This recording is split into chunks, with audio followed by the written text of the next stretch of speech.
Hi, good evening everyone. Welcome back to the Podcast, where I believe a healthy life starts with a healthy mind. So if you are on the quest to improve your sleep quality, boost your positivity, enhance your English skills, and end your day with peacefulness, you are in the right place. So what's the mindset I have for you today? Social media is a double-edged sword. Use it, don't let it use you. So in this episode, I'll be diving into the mindset of why social media can have both positive and negative effects, and why we have to be consciously using it rather than being consumed by it. First of all, I would like to say sorry guys. I know that you've been waiting for this episode, but I've been sick recently. After the voluntary trip, I got bitten by a bee, then got sick and coughed for a week. But no worries guys. I'm getting better and I'm back recording episode number 5 for you. It's gonna be fun. Are you ready? Let's just dive in. I think we are much luckier than previous generations to live in this modern world where everything is at our fingertips. I mean, we can find anything on the internet. Clothes, groceries, or even food. We are exposed to a lot of information throughout the day. Sure, we can't deny the fact that the internet and social media have brought so many benefits to our lives. With the help of the internet, we can keep up with the news and learn a lot from successful people. It greatly facilitates our lives, saving more time and adding more convenience. However, sometimes we misuse it, leading to more drawbacks than advantages. Have you ever experienced staying up all night watching movies only to feel exhausted the next day? Have you ever spent your entire day scrolling through social media without accomplishing anything only to realize you've procrastinated so much on what you should have done? Have you ever looked at someone's profile on social media and compared yourself to them only to end up feeling stressed and depressed because you can't have what they have? Have you ever tried to change yourself because you received so many toxic comments or messages online, only to find yourself closing up? I think we all go through the above situations at least once in our lifetime. So, where's the source of these feelings and emotions? I believe one of the main factors that contribute to these negative feelings is our surroundings. What I mean by this is the people we interact with, or the ones we spend most of the time every single day. Imagine you're with a group of friends. All their talk is about the drama and bad relationships or gossiping about someone who's not there. Sooner or later, you get caught up in that negativity. Now, I want you to think about the situation like a meeting with your friends at the coffee shop.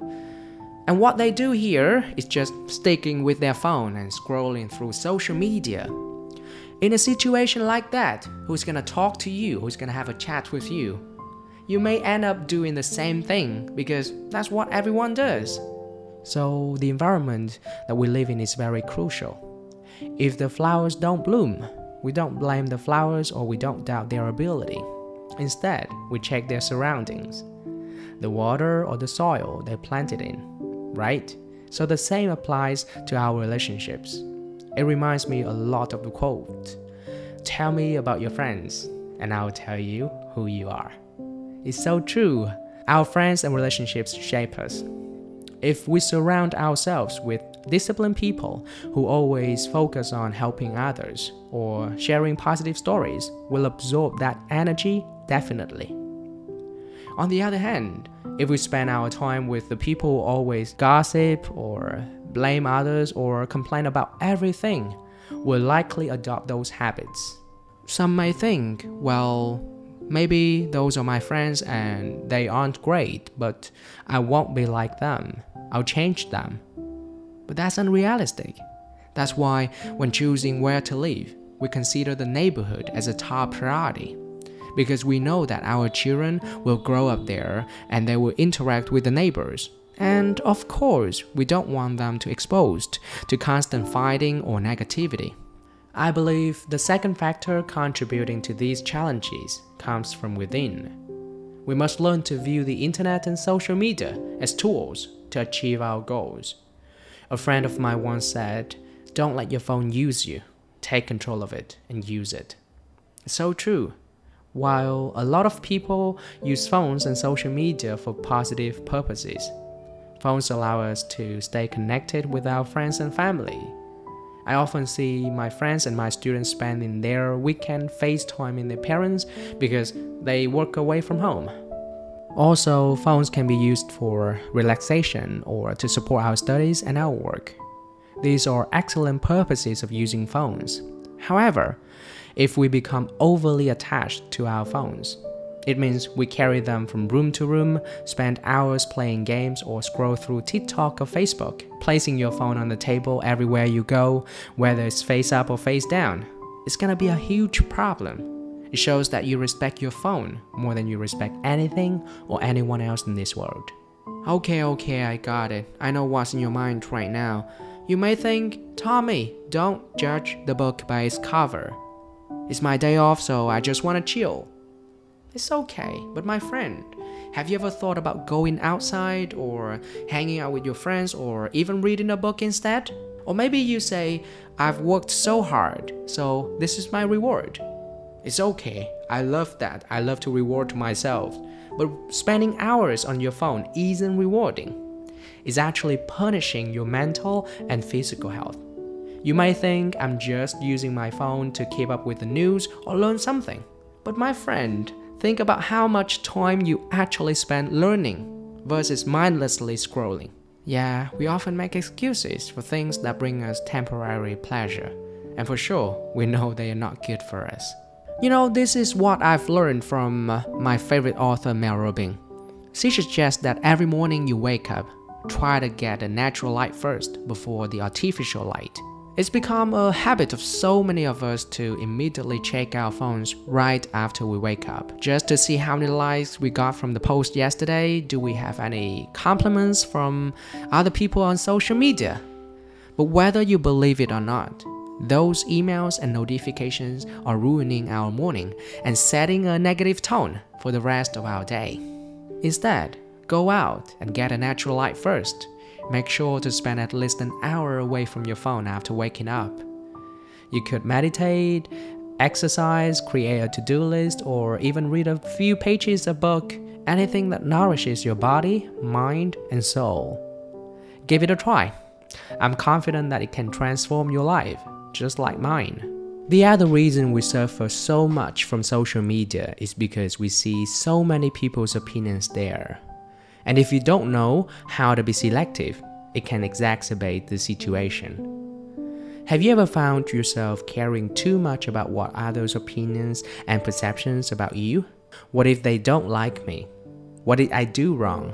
What if they think I'm not good enough? I'm gonna try my best to show them that I'm good and I'm worthy of their trust and love. Let me just tell you something, pretty sad truth, and this is also a lyric in my favorite song. It says, one day, we're all gonna leave this world behind. So true. And within just a few weeks of our passing, most people will have already forgotten about us. Perhaps within a year, no one will talk about us at all.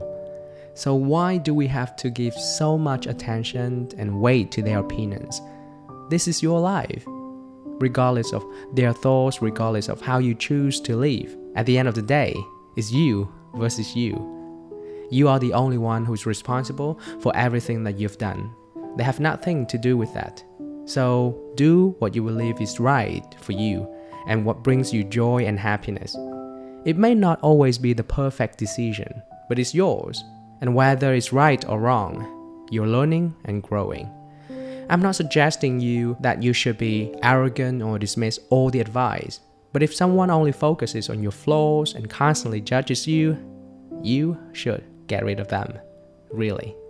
This is the real experience I had over the past few weeks. You know, I'm a content creator, and I love sharing and bringing more value to the people around me through some short videos. The current campaign that I'm conducting is called the 5 a.m. message. Every day, I post a short motivational video sharing about life, love, or advice to bring some positive energy to the people who catch my videos in the first minutes of their day. While so many people support and benefit from my work, some leave toxic comments like, Are you trying to show off? Your pronunciation is not good. Your intonation sucks. You speak too fast, you speak too slow. You're trying to have an American, British, Australian, Canadian, or Indian accent. Your voice is tiring, I don't want to listen to it. You got a vocal dry, so your voice is annoying me. Initially, these comments left me feeling depressed and wondering why. After all, these people don't even know me, nor they have spoken to me. Then I realized that in the pursuit of success and happiness, many will laugh at me. They will only talk about my mistakes, they will list out my failures. My name is gonna be spoken in the rooms that I'm never gonna go into. It's gonna be spoken by the people's mouths that I don't even know. I'm gonna get hated on by the people I've never met, but it's okay. It doesn't mean that I'm doing anything wrong. It's showing that I'm doing just fine. And these things are coming from a place of jealousy and hatred, because I have something that they want, but they can't have. I also understand that I don't need any validation from others. I can't force people to like me. People have their own perceptions of what is good and beautiful, and I respect that. But I'm not gonna change myself just to be liked. I know what I do, and I love what I do. This is the mindset behind my content creation. I'm not doing it for others. I'm doing it for myself. Thanks to this campaign, I've maintained the habit of waking up early, staying positive and sharing my thoughts with others. This positivity spreads, making my life and others' lives better. That's enough for me. I understand that not everyone has to like me, and not everyone matters. I'm on my own journey. I don't try to be like anyone or better than anyone else. My goal every day is to learn and grow, to become a better version of myself than I was yesterday, as simple as it is. I do hope that you relate to my story. Next time, if someone judges you or criticizes you for any reason, never doubt yourself. Don't lose faith in who you are. If the feedback is constructive and it could benefit you, consider it and make necessary changes. But if it's not helpful, don't let it weigh you down. As you progress in life, many people will try to bring you down, regardless of your efforts to make peace with them. Remember, when you're at the top, you become the topic. When you're ahead, you become the headline. And when they talk behind your back, this simply means they're behind you in life. Be you, do you, and for you. So I think we are coming to the end of the talk today. I do hope that you can make use of this advice in your life. Don't be a slave to social media. Be mindful and take control of it. Thanks for tuning in. If you enjoyed the journey today, please hit the follow button on the platform that you're listening on. I can't wait to catch you in the next one. Until then, good night.